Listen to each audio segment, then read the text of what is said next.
യേശു ക്രിസ്തു. യേശു ദൈവമായിരുന്നിട്ടും ദൈവത്തോടുള്ള സമത്വം മുറുകെ പിടിച്ചുകൊള്ളണമെന്ന് വിചാരിക്കാതെ ദാസരൂപമെടുത്ത വേഷത്തിൽ മനുഷ്യനായി മനുഷ്യനെ തേടി ഉലകത്തിലേക്ക് വരുവാൻ ഇടയായി.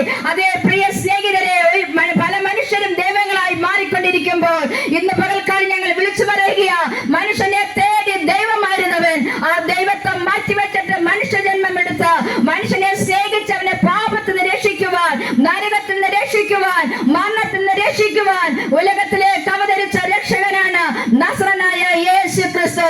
ഇന്ന് പകൽക്കാലം നിങ്ങൾക്കത് വിശ്വസിക്കാൻ തയ്യാറാകുന്നു എങ്കിൽ നിങ്ങൾക്കും രക്ഷിക്കപ്പെടുവാൻ, രക്ഷ നേടുവാൻ ഇടയായി തീരും. അതേ പ്രിയ സ്നേഹിതരെ, യേശു പ്രകാരമാണ് നമുക്ക് വേണ്ടി രക്ഷകനായി തീർന്നത്. 33 തിരുവയസ്സ് വരെയും ഈ ലോകത്തിൽ ജീവിച്ച് മനുഷ്യൻ കടന്നു പോകേണ്ട പാവമൊഴികെ സകലത്തിലും നമുക്ക് തുല്യമായി പരീക്ഷിക്കപ്പെട്ട് ഈ ഉലകത്തിൽ നന്മ സുശേഷിച്ചുകൊണ്ട് യേശു ഉലകത്തിലായിരുന്നു. കുഷ്ഠരോഗിയെ സൗഖ്യമാക്കി, കുരുടന് കാഴ്ച കൊടുത്തു, ഊമൻ സംസാരിക്കുമാറാക്കി, മുടന്തനെ നടക്കുമാറാക്കി, മരിച്ചവരെ ഉയർപ്പിച്ച് നന്മ ചെയ്തുകൊണ്ട് ജീവിച്ച കർത്താവായ യേശു ക്രിസ്തു ഉലകത്തിൽ നന്മ മാത്രം ചെയ്ത് നല്ലത് മാത്രം പഠിപ്പിച്ച് നിന്റെ അയൽക്കാരനെ നിന്നെ പോലെ തന്നെ സ്നേഹിക്കണമെന്ന് പഠിപ്പിച്ച ആ നല്ല ഗുരു നമുക്ക് വേണ്ടി പാപത്തിന് പരിഹാരം വരുത്തുവാൻ ഇന്നേക്ക് 2024-26 വർഷങ്ങൾക്ക് മുൻപ് ഭൂമിയുടെ മധ്യഭാഗമായ പാലസ്തീനിൽ സകല മാനവജാതിക്കും വേണ്ടി പരമയാഗമായി തീരുവാനിടയായി. അതേ പ്രിയമുള്ളവരെ, സകല മതത്തിലും പഠിപ്പിക്കുന്ന പോലെ മനുഷ്യൻ പാപിയ, മനുഷ്യന്റെ പാപത്തിന് പരിഹാരം വരുത്തുവാൻ നമ്മുടെ കർമ്മങ്ങൾക്കോ കർമാചാരങ്ങൾക്കോ കഴിയുകയില്ല, നമ്മുടെ തീർത്ഥാടനങ്ങൾക്കോ അർപ്പണങ്ങൾക്കോ കഴിയുകയില്ല. പ്രിയമുള്ളവരെ, അതൊക്കെ ഉലകത്തും കൊണ്ട് അവസാനിക്കും. എന്നാൽ താങ്കളുടെ അകത്ത് വിലയേറിയ ആത്മാവുണ്ട്. അതേ ഒരിക്കലും നശിക്കാത്തൊരു ആത്മാവുണ്ട്. ദേഹം, ദൈവാത്മാവ് ഈ 3 ഘടകങ്ങളാലാണ് മനുഷ്യനെ ദൈവം നിർമ്മിച്ചിരിക്കുന്നത്. അതേ ശരീരം മണ്ണിൽ നടത്തതാണ്. അത് മരിക്കുമ്പോൾ മണ്ണിലേക്ക് മടങ്ങിച്ചേരും. പ്രാണനും ആത്മാവും തന്നവരിലേക്ക് മടങ്ങിപ്പോകും. അതേ പ്രിയ സ്നേഹിത, താങ്കളുടെ അകത്ത് വിലയേറിയ ആത്മാവുണ്ട്. എന്തുകൊണ്ട് സുവിശേഷം വിളിച്ചു പറയുന്നത്?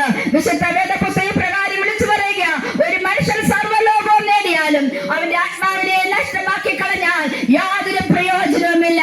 അതേ ഉലകത്തിൽ താങ്കൾക്ക് എല്ലാം ഉണ്ടെങ്കിലും, താങ്കൾക്ക് വിദ്യാഭ്യാസം കാണാം, പാരമ്പര്യം പറയാൻ കാണാം, സൗന്ദര്യം കാണാം, അല്ലെങ്കിൽ സാമ്പത്തികം കാണാം, എല്ലാം ഉണ്ടായിരിക്കാം. എന്നാൽ താങ്കളുടെ അകത്തുള്ള വിലയേറിയ ആത്മാവിന് പാപവിഷമം അല്ലെങ്കിൽ മോശം ലഭിക്കാതിരുന്നാൽ താങ്കൾ ചെന്നെത്തുന്നത് നിത്യമായ നരകത്തിലായിരിക്കും. മനുഷ്യന് യാതൊരു കർമ്മങ്ങൾ കൊണ്ടും അത് സാധിക്കത്തില്ല. മരിക്കുന്ന ആ സ്പോട്ടിൽ തന്നെ താങ്കളുടെ ആത്മാവ് താങ്കളുടെ ശരീരം വിട്ട് ദൈവം ഒരുക്കിയ സ്ഥലത്തേക്ക് മാറ്റപ്പെടും. അതിനു മുൻപേ പാപക്ഷമ പ്രാപിക്കുവാൻ ഉലകത്തിലേക്ക് അവതരിച്ച ഏക രക്ഷകനായ യേശുവിനെ ഞാൻ ഇന്ന് പകൽക്കാലം ഉയർത്തുകയാ. അതേ പ്രിയ സ്നേഹിത, താങ്കളുടെ പാപത്തിന് പരിഹാരം വരുത്തുവാനാ യേശു താങ്കൾക്ക് വേണ്ടി ഉലകത്തിലേക്ക് വരുവാനിടയായത്. 33 തിരുവയസ്സിൽ സകല മതവും പഠിപ്പിക്കുന്നത് പോലെ മനുഷ്യന്റെ പാപത്തിന് പരിഹാരം വരുത്തുവാൻ രക്തം ചിന്തിച്ചല്ലാതെ വിമോചനമില്ല എന്ന് സകല മതവും വേദപുസ്തകം പഠിപ്പിക്കുമ്പോൾ മനുഷ്യവർഗത്തിന്റെ പാപത്തിന് പരിഹാരം തരുവാൻ യേശു ക്രിസ്തു അന്നത്തെ ഏറ്റവും വലിയ നിയമമായ റോമൻ നിയമത്തിന് ഏൽപ്പിച്ചു കൊടുക്കുവാനിടയായി. അതേ ഞങ്ങളെ ശ്രദ്ധിക്കുന്ന പ്രിയമുള്ളവരെ, യേശു ദൈവമായിരുന്നിട്ടും മനുഷ്യജന്മമെടുത്ത് മനുഷ്യവർഗത്തെ രക്ഷിക്കുവാൻ തന്നെത്താൻ ഏൽപ്പിച്ചു കൊടുത്തു. 4 കോടതികൾ 5 പ്രാവശ്യം മാറി മാറി വിസ്തരിച്ചിട്ടും ഒരു തെറ്റും ചെയ്യാത്ത, ഒരു കുറ്റവും ചെയ്യാത്ത ഈ ലോകത്തിന്റെ രക്ഷകനായ സർവൈകാൻ ദൈവമായ ഈ ലോകത്തെ സൃഷ്ടിച്ച കർത്താവ് തന്നെത്താൻ ഏൽപ്പിച്ചു കൊടുക്കുവാനിടയായി. അതേ പ്രിയമുള്ളവരെ, താങ്കളുടെ പാപത്തിന് പരിഹാരം വരുത്തുവാനാ ദൈവമായിരുന്നവൻ നമുക്ക് വേണ്ടി സ്വയം ഏൽപ്പിച്ചു കൊടുക്കുവാനിടയായത്. അതേ യേശുവിന്റെ കൈകാലുകൾ ബന്ധിക്കപ്പെട്ടവനായി പിലാത്തോസിന്റെ കൽപ്പണം എന്ന ഗവതയിൽ തന്നെ ബന്ധിക്കപ്പെട്ടവനായി നിർത്തുമ്പോൾ ഒരു വാക്കുപോലും പറയാതെ നിന്നു കൊടുത്തത് പ്രിയരെ ദൈവം നമ്മളെ സ്നേഹിച്ചത് കൊണ്ടാം. പടയാളികൾ ചാട്ടവാറുകൊണ്ടാ ഞാൻ യേശുവിനെ പ്രകരിക്കുമ്പോൾ ദൈവമായിരുന്ന കർത്താവിന് അത് വേണമെങ്കിൽ അതിൽ നിന്ന് രക്ഷ പ്രാപിക്കാമായിരുന്നു. എന്നാൽ അതിൽ നിന്നും മുതിരാതെ